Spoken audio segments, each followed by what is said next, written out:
Bonjour à tous, je vais vous raconter l'histoire de Willow à la demande générale parce que beaucoup de gens me posent des questions sur Willow, où je l'ai eu, comment je l'ai eu, est-ce qu'il est sauvage, est-ce qu'il ne l'est pas, est-ce qu'il est en cage, est-ce qu'il ne l'est pas, donc je vais vous raconter un petit peu. Je l'ai trouvé le 5 juin 2022 au parc public à 1 km d'ici, en promenant Iyad qui est derrière vous, mon chien, et il était tombé au sol, où je pense plutôt qu'il a sauté du nid, parce que les corbeaux, à 5 semaines environ, ils sautent du nid, ils prennent leur envol, et il a dû pouvoir descendre, mais il n'a pas pu remonter, parce qu'il ne savait pas encore bien voler. Alors pour éviter qu'il se fasse manger par un chat, je l'ai attrapé et je l'ai ramené à la maison. Voilà. Donc je devais partir en vacances une semaine plus tard, alors je l'ai confié à ma fille, Déborah, qui l'a gardé pendant 3 semaines, pendant mes vacances, et qui, elle, a commencé à l'élever petit à petit. Elle l'a mis en cage pendant quelques jours au début pour le protéger de ses 3 chats. Et puis après, il a vécu hors de sa cage, dans une pièce fermée, qui n'était pas vraiment adaptée à ça, mais Déborah aime beaucoup les animaux aussi comme moi. Elle lui a donné la béquille, elle l'a nourri, elle l'a soigné, et il a commencé petit à petit à volter, à voler normalement. Il faisait quelques dizaines de mètres, et puis finalement, il savait voler à la fin, au bout des 3 semaines. Il aurait pu s'en aller, et il ne l'a pas fait. Donc, pour que Déborah ne soit pas mal prise avec sa pièce, je l'ai ramené chez moi, et puis je l'ai mis dans ma véranda. Et j'ai aménagé cette véranda pour lui, avec 2 perchoirs, 2 tréteaux que j'ai achetés chez Leroy Merlin, avec un perchoir que Déborah avait acheté pour les grands oiseaux qui sont là-bas, que je vous montrerai après. Et puis, quand il est arrivé ici, Willow, la première journée, ce qu'il a fait, il s'est enfui chez une de mes voisines. Et nous sommes allés chercher parce que la voisine en question a 22 chats. Donc on s'est dit, il vaut mieux pas le laisser là-bas. Il n'a pas eu trop de mal à le récupérer. Le 2e ou 3e jour, il s'est sauvé de nouveau. Il est parti un peu plus loin. Et ma fille Déborah est allée chercher après 24 heures. Elle l'a retrouvé à une centaine de mètres de chez nous.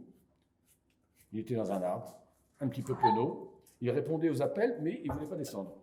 Et il a fini par venir, on l'a récupéré, on l'a remis à la véranda. Il a fait une seconde fois la même chose, une autre fugue, au bout de 2 jours ou 3 jours.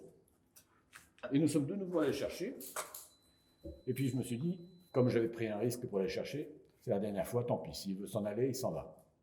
Et finalement, il n'est pas parti. Tous les matins, on l'appelait, on tapait dans les mains, on appelait Willow, et il revenait.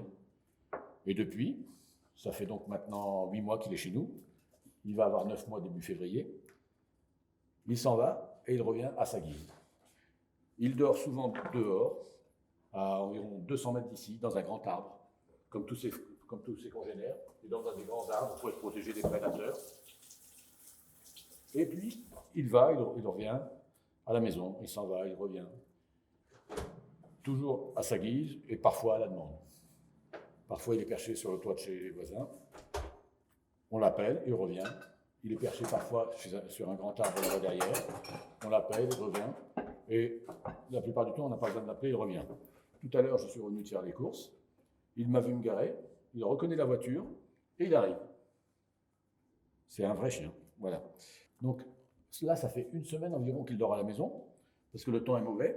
Donc je préfère qu'il soit en sécurité. Quand il revient vers 4h30, 5h, quand il fait noir, s'il ne s'en va pas au moment où il fait nuit, je sais qu'il ne va pas repartir.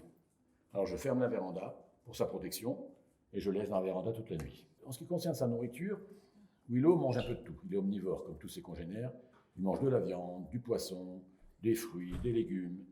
Je lui achète des noisettes, des noix, des amandes, des petites crevettes aussi, du jambon. Je sais que c'est pas très bon le jambon, on l'a déjà dit. Je sais qu'il y a du sel dedans, mais bon, c'est pas bon non plus pour les êtres humains, on en mange quand même. Et il risque pas de se déshydrater, il a à boire à volonté. En ce qui concerne le droit de l'avoir, j'ai fait une déclaration sur un site gouvernemental pour une détention d'oiseaux sauvages, alors qu'en fait je ne le détiens pas vraiment puisqu'il est libre. Il est libre de s'en aller quand il veut, il est libre de revenir quand il veut. Donc c'est pas vraiment une détention. J'avais fait déjà la déclaration avant. Ce qu'il aime beaucoup, c'est être avec nous, être en compagnie d'êtres humains ou d'autres animaux. Il aime bien mon chat, mon chien, il joue avec. Vous l'avez vu dans les vidéos. Il est parfois un peu taquin, mais bon, il leur fait pas très mal non plus. Hein. c'est parce que le chat ne l'aime pas trop, et elle seule, mais bon, elle lui a jamais rien fait. Elle a essayé au début, j'ai crié un coup, et depuis, il n'y a pas de souci. Elle lui fera pas de mal, je le sais. Par contre, ce qui m'a interpellé, c'est son intelligence. Il observe tout ce qu'on fait, tous nos faits et gestes, comme par exemple le fait d'ouvrir une fermeture éclair. Il a observé ça, et maintenant, il voit une fermeture éclair, et sait comment ça fonctionne. Il écarte un petit peu, et il tire, il arrive à ouvrir une fermeture éclair. Il nous a vu remonter sa souris avec la molette, sa souris blanche, et de temps en temps, il pose la patte sur la souris, il essaye de tourner la molette. Il a vu son petit oiseau, son autre jouet, il a vu qu'on tirait sur la ficelle pour le faire vibrer, il pose la patte sur la ficelle, sur le petit oiseau, et il tire sur la ficelle pour le faire vibrer aussi. C'est impressionnant. Il est d'une intelligence exceptionnelle. J'imaginais même pas ça quand on me l'a dit. Mais à force de le voir tous les jours évoluer, on est obligé de se rendre compte que c'est quand même un animal extrêmement intelligent. Voilà, bon, je pense avoir à peu près tout dit. S'il y a encore des questions en suspens, vous pouvez les poser. En tout cas, c'est un oiseau qui restera libre tout le temps, quoi qu'il arrive. Je sais qu'on m'a dit qu'ici, il était en danger, parce qu'il y a beaucoup de chats aux alentours, il y a beaucoup de chiens, il y a des rapaces, il y a tout ce qu'on veut. Il a des prédateurs, je le sais. Les principaux prédateurs ici, ce sont les chats. Mais malgré tout, que voulez-vous que j'y fasse? Si pour sa sécurité, je devais le mettre en cage, bah, ça ne m'intéresse plus d'avoir Willow avec moi. J'aime autant ne plus le toucher, ne plus qu'il vienne plus à la maison. Je le chasse en réalité. Je ne suis même pas sûr que j'y arriverai. Mais je refuse absolument de l'enfermer. C'est un animal sauvage, je veux qu'il reste libre. Voilà. Tant qu'il sera libre de venir, de rester, de s'en aller, il fait ce qu'il veut. Voilà. Voilà. Merci beaucoup. J'ai mis de l'eau propre et tiède. C'est de l'eau propre et tiède, tu prends ma main.